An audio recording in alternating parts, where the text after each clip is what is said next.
हरे कृष्णा। सभी को मेरा दंडवत प्रणाम। इसके पहले मैंने भगवत गीता में ऐसा क्या है कि हमें वह पढ़नी चाहिए, हमारे आचरण में लानी चाहिए, इसके ऊपर कुछ बोला था। अब मेरा प्रयास ये है कि हर अध्याय में भगवान हमें मुख्यतः क्या बताते हैं इसके बारे में बोलना। देखिए, भगवत गीता बहुत बड़ा ग्रंथ है, हमने हर एक श्लोक का अर्थ भी पढ़ना चाहिए, लेकिन मेरा यहाँ यह उद्दिष्ट है कि सर्वसामान्य व्यक्ति को ये पता चले कि हर अध्याय में भगवान ने हमें किस विषय पर बताया है, और ये पता होने पर हो सके उसे भगवत गीता पढ़ने की इच्छा हो तो वो फिर पूरी भगवत गीता श्लोकों सहित उनके अर्थ और तात्पर्य सहित पढ़ सकता है। तो मेरा उद्दिष्ट सर्वप्रथम उसे भगवत गीता के तरफ आकर्षित करना यही है। तो चलिए हम आगे बढ़ते हैं। सर्वप्रथम हम गुरु की प्रार्थना करेंगे।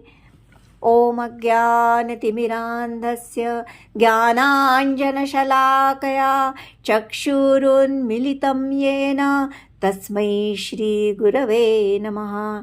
गुरुर्ब्रह्मा गुरुर्विष्णु गुरुर्देवो महेश्वरा गुरुः साक्षात् परब्रह्म तस्मै श्री गुरवे नमः। हरे कृष्णा। देखिए, इस ग्रंथ का प्रारंभ धृतराष्ट्र के श्लोक से हुआ है, जो इस महाभारत युद्ध का कारण है और आज के भाषा में कहा जाए तो विलन है। संजय से यह प्रश्न वो पूछ रहे हैं। संजय जो व्यासदेव जी के शिष्य थे और भगवान के भक्त भी थे, उन्हें व्यासदेव जी ने दिव्य दृष्टि दी थी, जिसके कारण वह धृतराष्ट्र को युद्ध का आंखों देखा हाल बताते थे। तो धृतराष्ट्र उनसे पूछते हैं, पहला श्लोक, धर्मक्षेत्रे कुरुक्षेत्रे समवेतायुत्सवः मामकः पांडवाश्चैव किमकुर्वत संजय। तो जो कुरुक्षेत्र है वो धर्मक्षेत्र भी कहा जाता है। तो वहाँ पांडु के पुत्र और मेरे पुत्र क्या कर रहे हैं? अब क्या कर रहे हैं ये पूछने का कुछ उद्देश्य ही नहीं है। युद्ध करने आए हैं तो युद्ध ही करेंगे, लेकिन इससे उनके मन में जो भय, कुछ आशा, कुछ डर, इस तरह की बातें हमें पता चलती है। तो पहली बात तो ये है कि मेरे पुत्र और पांडु के पुत्र कहकर उन्होंने पांडवों को कुल से अलग कर दिया था। देखिए, कुरुक्षेत्र एक धर्म क्षेत्र था। इस क्षेत्र पर धर्म का विजय होना निश्चित था। इसलिए धृतराष्ट्र के मन में ये भय था कि पांडव पुण्यात्मा थे और धर्म के लिए युद्ध लड़ रहे थे, तो हो सकता है कि इस क्षेत्र में धर्म का पगड़ा भारी होकर पांडवों की विजय होगी। दूसरा, उसे ये भी एक आशा मन में थी कि पांडव कहेंगे कि हमें जंगल में रहने की आदत है, दुर्योधन तुम पूरा राज्य ले लो, हस्तिनापुर भी ले लो, हम संन्यास ले लेंगे।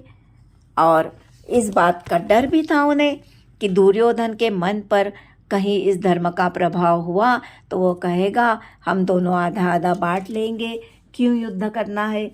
और धृतराष्ट्र समझौता करना नहीं चाहते थे। इसके पीछे धृतराष्ट्र के जीवन की बैकग्राउंड भी है, पार्श्वभूमि भी है। वह ज्येष्ठ पुत्र थे, तो भी अंधे होने के कारण उन्हें राज्य सिंहासन पर नहीं बिठाया गया, पांडु महाराज को सिंहासन में बिठाया गया। इसलिए ये बात की खंत उनके मन में थी कि उन्हें राजा नहीं बनाया गया, तो इसलिए वो अभी अपने पुत्रों को ही राजा बनाना चाहते थे। अभी एक और पॉइंट पर मैं बोलना चाहूँगी कि भगवत गीता जो सुनता है उसके मन में ज़रूर परिवर्तन आता है। धृतराष्ट्र ने संजय से भगवत गीता सुनी और संजय भगवान के भक्त थे, लेकिन उनके मन पर उसका प्रभाव क्यों नहीं हुआ? इसका कारण ये है कि वो पांडवों का द्वेष करते थे जो भगवान के भक्त थे, और भगवान उनके भक्त के प्रति बहुत संवेदनशील रहते। वे स्वयं के लिए निंदा द्वेष सहन कर लेते, लेकिन अपने भक्त की निंदा और द्वेष वह कदापि नहीं सहते।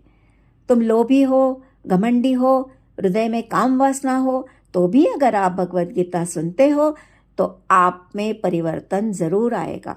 लेकिन वैष्णवों के प्रति अगर अपराध करते हो तो गीता का मर्म आप कभी नहीं समझ पाओगे। दुर्योधन एक राजनीतिक था।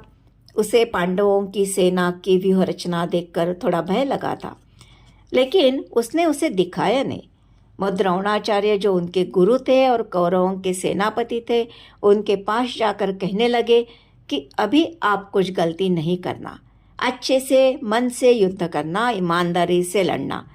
वो यह जानता था कि द्रोण और भीष्म पितामह उसकी तरफ से युद्ध तो लड़ रहे थे, लेकिन वो पांडवों से अतीव प्रेम करते थे।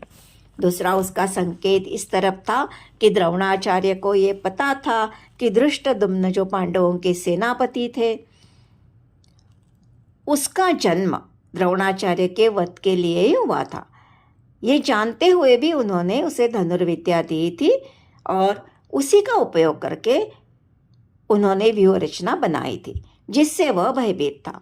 वह द्रोणाचार्य को कहता है कि देखिए, पांडव कितने कृतज्ञ हैं, आपसे ही विद्या सीखकर आपके सामने युद्ध के लिए खड़े हैं। वास्तविक दुर्योधन थोड़ा डर गया था।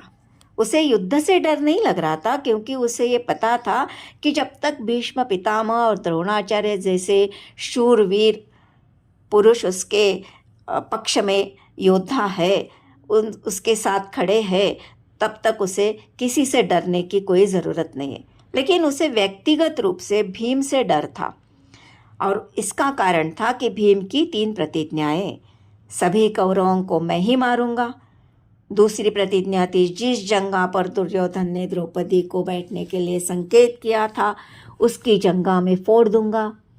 तीसरी प्रतिज्ञा थी, जिन हाथों से दुशासन ने द्रौपदी का चीरहरण किया, उन हाथों को तोड़कर उसकी छाती फाड़कर रक्तपात करूंगा और द्रौपदी उसके सर पर खड़ी होकर स्नान करेगी। कितनी भयंकर प्रतिज्ञा थी, और दुर्योधन को मालूम था कि वह प्रतिज्ञा भीम जरूर पूरा करेंगे, इसलिए वह डरता था। भगवद गीता में हर एक सिचुएशन जो है, उसके पीछे भगवान कृष्ण की कुछ न कुछ लीला ज़रूर थी, योजना ज़रूर थी। भीष्म पितामह भगवान के शुद्ध भक्त थे, तो भी उन्होंने कौरवों का पक्ष लेकर युद्ध किया। क्यों किया होगा? जैसे विदुर सभा छोड़कर चले गए, ये भी जा सकते थे, लेकिन भगवान यह चाहते थे कि वे कौरवों के पक्ष में लड़े, क्योंकि अगर भीष्म पितामह और द्रोणाचार्य जैसे वीर दुर्योधन के पक्ष में नहीं होते तो वो युद्ध करने का साहस ही नहीं करता, और फिर उनका सफाया कैसे होता। इसलिए वो भीष्म पितामह को माध्यम बनाना चाहते थे, और ये भी बताना चाहते थे कि अगर तुम अधर्म का साथ दोगे तो तुम्हें उनका पक्ष लेना पड़ेगा। अर्जुन का जो रथ था वो स्वयं अग्निदेव ने प्रदान किया था। उसके घोड़े गंधर्व के राजा चित्रवत से मिले थे। उसके पक्ष में साक्षात भगवान कृष्ण थे। अनेक देवी देवताओं की उनके ऊपर कृपा थी। उनके ध्वज पर हनुमान विराजित थे। ये सभी उनके विजय के लक्षण थे। अब सभी के शस्त्रों का नाम बताकर और भगवान